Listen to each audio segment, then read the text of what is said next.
Alright, I'm doing this video just to record some original aspects of this car. It's a 69 Z28 Fathom green exterior, and it came with a green interior.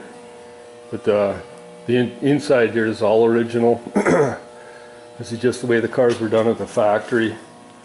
And just doing this recording for reference. Okay, we'll start at the front and work our way back. Here's the dash paint. It's not smooth. You can feel the texture on it. It's got a bumpy texture. It's lacquer. It's never been resprayed. The top, same thing. Almost like a satin look to it. You can hear the texture to it. It's bumpy. I've seen some that were almost flat. Whether that's maintenance issues or not, I don't know. But they weren't full gloss, that's for damn sure. On the inside here, up under the dash, you see all that flash rust up in there. That's because they didn't primer paint up underneath the dash. The painters didn't. Well, I guess it just wasn't thought of. They weren't dipping these cars, so if it wasn't coated with a spray gun, it didn't get coated. Okay, firewall area. You can see this is a red seam sealer. It's the only place I really seen this used on these cars. It's a seam sealer that's applied before the firewall assembly is made into the pillars and stuff. It's a weld through seam sealer. Something years ago I thought they never had back in '69, but they were using weld through seam sealers in '69. Okay, there you can see inside the cowl area there's surface rust in there as well. Okay, see that black tar looking seam sealer? It's like it's factory brush marks in it. It's like a tar based type seam sealer. You'll find that on the occupant area of the car, where the passenger compartment of the car. And on this one, it goes up over the heater box. I've seen them run only half that distance, but it never gets applied all the way across the firewall. On this side, it ends up just over the fuse box, and that's as far as it goes. See, it ends right there. Comes down the kick panel area, A-pillar. And as far as colors on the firewall and toe board areas, it's a mixture of overspray, like a brown oxide primer got applied to the floor. All the way back here, you can see it on the evidence on the package tray supports there. Brown oxide. Inner wheelhouse has got some on it. You can see it showing through the overspray on the floor here.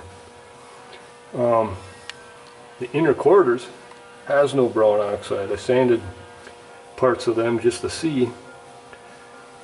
They never shot any brown oxide on there. That's all gray. Same thing with this side. See the gray on there, because they were using gray primer on the exterior of the car, and whoever was primering it was getting primer all over the interior section here to prep that for paint. You see that's painted. The first half of that panel's painted. The roof area, brown oxide. You can see the overspray on the insulator panel, that sound deadener type stuff they put up there. The top side of them pieces is all bare metal. Didn't get nothing up above. But okay. Now what? Okay. This black tar stuff, this seam sealer. Well, one other thing. There's like a cold galvanized coating that's applied in the hinge area. And I think it got shot after the door hinges were I'm sure it got shot after the door hinges were bolted on. On this car, it's only on the lower door hinge. Whoever was on assembly line never did the upper areas. There's big inconsistencies on how these are done. There's a general rule to follow on all aspects of these, but hey, there was 2 different people working on this stuff as it was going down the line. Might have been Sally working the driver's side. It might have been Pete on the passenger side. So things will look different from side to side. You can see Pete got a little heavy with the sealer there. Kind of a mess. All the way through here. Got stuff where it wasn't even needed. But that goes all the way back. Up the back of the floor section, over the rear, up over the rear suspension area, where the also where the wheel house is attached to the inner quarter panel. You can see it right there. And if you look at the other side, well, one thing to point out, they also put it on the seat mounts. This is for the back seat. The back part of the back seat screws into these brackets. There's no real rhyme or reason why they put this there, but you see it on the cars and it's different. You know, the person on the passenger side was doing it one way, the person on the driver's side was making a swoosh over the whole thing. Yeah.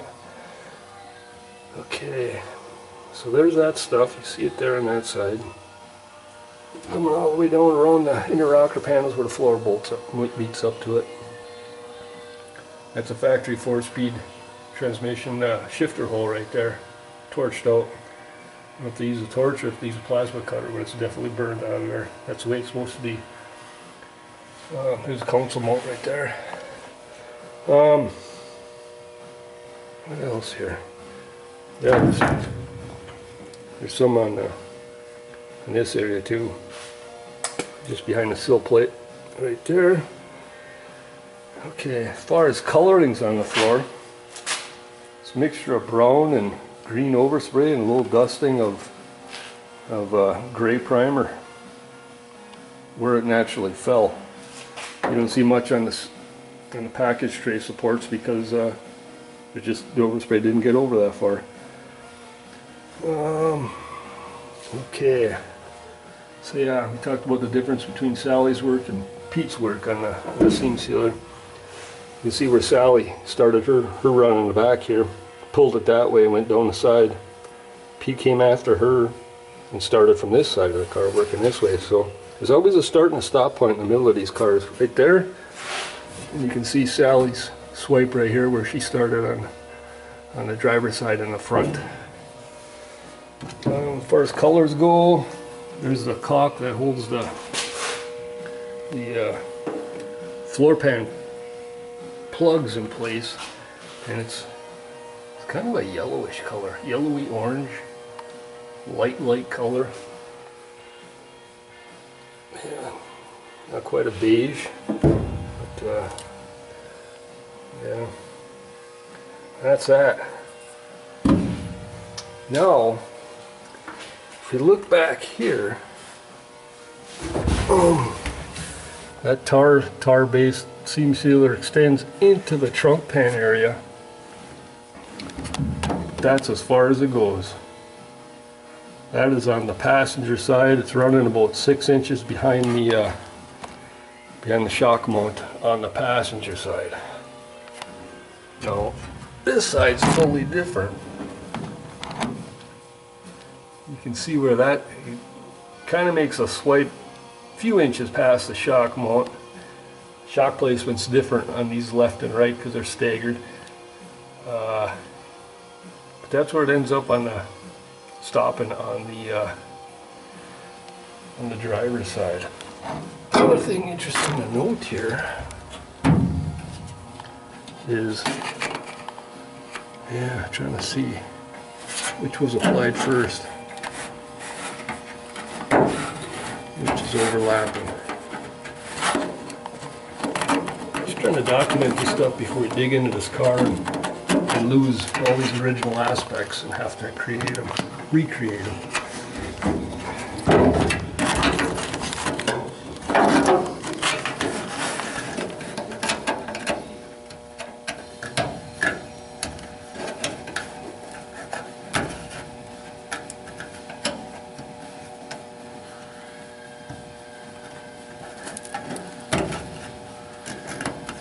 Now, the way this is curved up here, see, they use solvent-based seam sealer from this point back and did the whole trunk area in solvent-based sealer.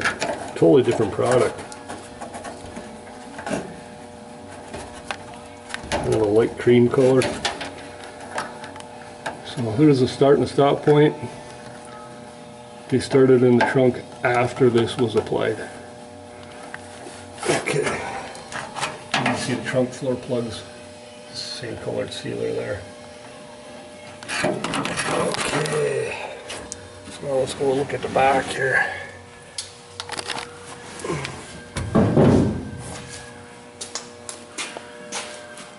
Here's the package tray. That's just got an overspray. Won't overspray because it was all exposed when they were shooting outside of the car, the roof and everything. They did focus a little more paint on this panel though, because this is seen when the interior is together. Absolutely no paint underneath the corner molding that joins this to the inner quarter. So that was all applied when it was bare metal and primed and painted on the car, and nothing underneath. Okay, in the trunk.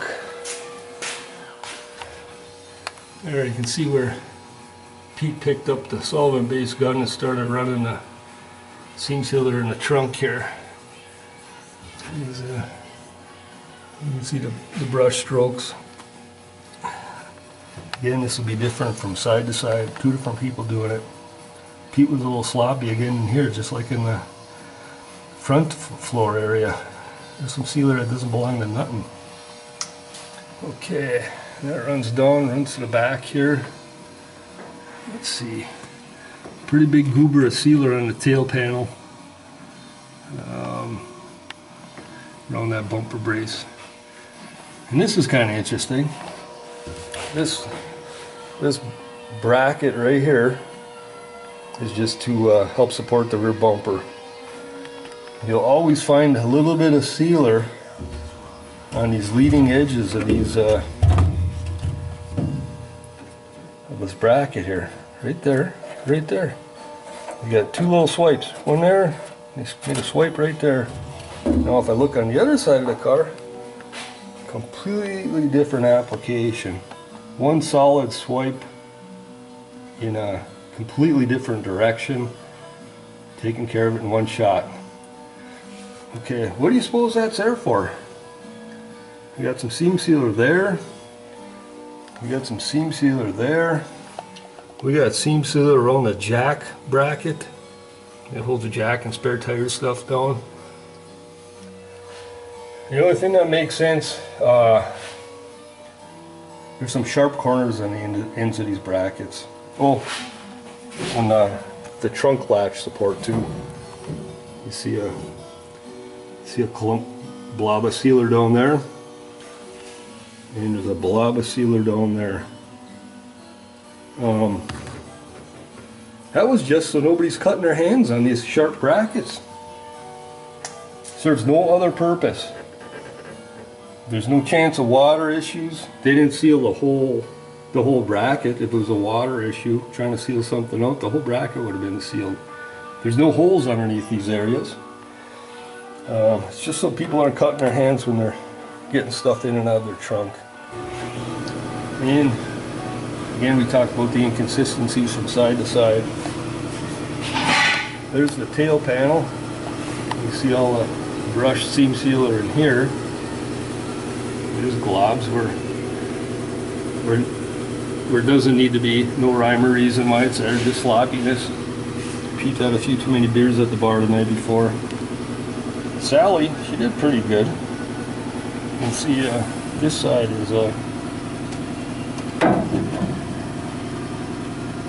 she was trying to get it where it needed to be. You know? And seam seal on the top of the trunk drop down. Right through there, around the wheel house, and it starts up at just behind that shock mount where that tar base sealer stopped. Yep.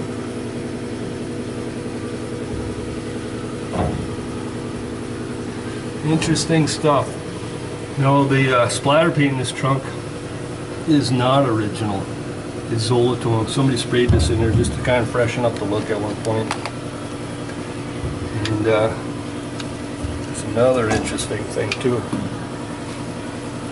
There's a side marker hole for the quarter, and they sprayed body shuts. You can see there's 2 passes made.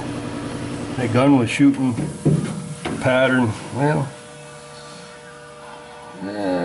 probably about 6-7 inches wide. I have to measure that, but they stayed around the marker hole, and just put a couple swipes in there. Ends with a little bit of splatter on the outer wheel hose, not much, but pretty much right where you needed it to be. That's just for sound deadening. Nothing else. How does the other side look? Pretty much identical. Now, whoever was running the gun on this was the same person, left and right. I would guarantee it. There'd be no reason to have 2 people on that job.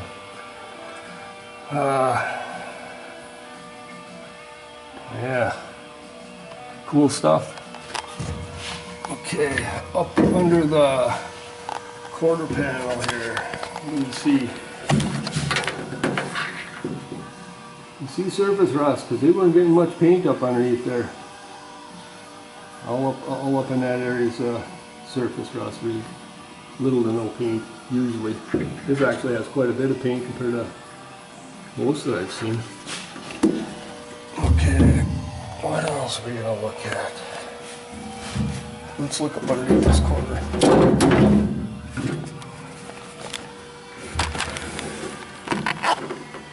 Yeah, surface rust up in there. Not bad though. This is a really solid car. Original sheet metal on it. True 69 Z28. Yeah. There. No up under the package tray. No primer, no paint. Just a dusting of surface rust. Pretty damn nice for a 52-year-old car. Really nice. Anyways, let's see, what else can we document here? Well, oh, I think this is a late build car, because all the early build cars had a spot weld right there. I think it was about ½ inch above that body line. And this one don't have it, so I'm sure it's a later build car. Yeah, people that were quality inspecting these must have said, "Oh God, that looks terrible. It's showing above the bumper. We got to quit putting that weld there on these cars." And they did.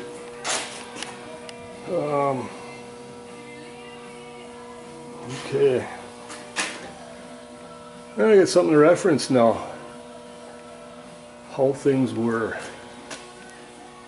Very cool stuff. Probably boring to a lot of people, but hey, you only see this original stuff when it's still original. It's all gone after it's been clean, shiny, perfectly clean steel. That's it. Had to narrate it just so I could remember what the hell I was looking at when I was taking this video. Alright, this is going to be a nice car.